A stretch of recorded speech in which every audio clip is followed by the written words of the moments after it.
Hello guys, welcome to my channel world of Adit. আজকে বানাবো Bangalore style sambar recipe. সেটাই নিয়ে আজকে শুরু করলাম রান্না বান্না। এই রান্নাতে আমি কোন কোন মশলা ইউজ করেছি এবং কি কি নিয়েছি সবকিছু আপনাদের সুবিধার্থে স্ক্রিনের উপরে লিখে দিলাম। প্রথমে আমি কড়াইতে অল্প সর্ষের তেল দিয়ে দিলাম। ফোড়ন হিসেবে দিলাম গোটা জিরে এবং গোটা সর্ষে। ফোড়নটা লালচে করে ভেজে নিই আমি দিয়ে দিলাম কিছুটা পরিমাণ ক্যারি পাতা।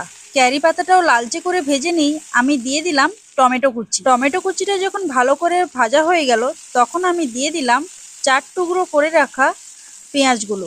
কিন্তু এখানে পেঁয়াজকে একদম ঝিরিঝিরি করে কাটা যাবে না, এইরকম ডোমো ডোমো করে পেঁয়াজ কেটে রাখতে হবে। এবার আমি অ্যাড করলাম অল্প পরিমাণ হলুদ গুঁড়ো এবং কিছুটা পরিমাণ লবণ। ভালো করে একটু কষিয়ে ভেজে নেব এবং ঝালের জন্য আমি ব্যবহার করব গোটা কাঁচা লঙ্কা, কিন্তু এখানে কোনো লঙ্কা গুঁড়ো অ্যাড করব না। সাম্বারে সমস্ত কিছু সবজি অ্যাড করা যায় না। যে যে সবজি আমি অ্যাড করেছি এই সবজিগুলোই মূলত ব্যাঙ্গালোর স্টাইল সাম্বারে অ্যাড করে। আমি নিয়েছি সজনে ডাঁটা, বেগুন, গাজর, সাঁচি লাউ। কিছুক্ষণ সবজিগুলো ভালো করে নেড়ে নিয়ে আমি ঠিক 10 মিনিট চাপা দিয়ে রেখে দেব।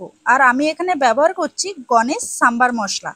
ঠিক 2 চামচ আমি এখানে সাম্বার মশলা অ্যাড করলাম। মশলা দিয়ে আমি ভালো করে সবজিগুলো কষে নিলাম। দেখুন ঠিক লালচে লালচে হয়ে গেছে। আর এই দেখুন পেঁয়াজগুলো ঠিক এইভাবেই ছেড়ে যাবে। প্রথমে আমি কুকারে অড়হর ডাল সেদ্ধ করে রেখেছিলাম, সেই ডালটা এবার অ্যাড করলাম। এই সময় আপনারা অল্প পরিমাণ লবণ অ্যাড করতে পারেন। সবজি এবং ডাল ভালো করে মিশিয়ে নিয়ে আমি আবার 10 মিনিট চাপা দিয়ে রেখে দিলাম। 10 মিনিট পর ঢাকনা খুলে আমি অ্যাড করলাম তেঁতুল গোলা জল। আবার এখানে আমি অল্প পরিমাণ লবণ অ্যাড করলাম টেস্ট অনুযায়ী।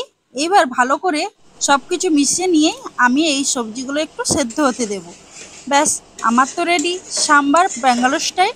আর ঠিক এভাবেই ফলো করে আপনারা যারা সাম্বার খেতে ভালোবাসেন এইভাবে কিন্তু করতে পারেন। অসাধারণ এবং দুর্দান্ত হয়েছিল, যার ভিডিও মিনি ব্লগ আমি কিছুদিন আগে দিয়েছিলাম। আর আজকে আমি রেসিপিটা আপনাদের সাথে শেয়ার করলাম। ভালো লেগে থাকলে অবশ্যই লাইক, কমেন্ট, শেয়ার এবং সাবস্ক্রাইব করে আমার পাশে থাকবেন। দেখা হচ্ছে নতুন ভিডিওতে। টাটা।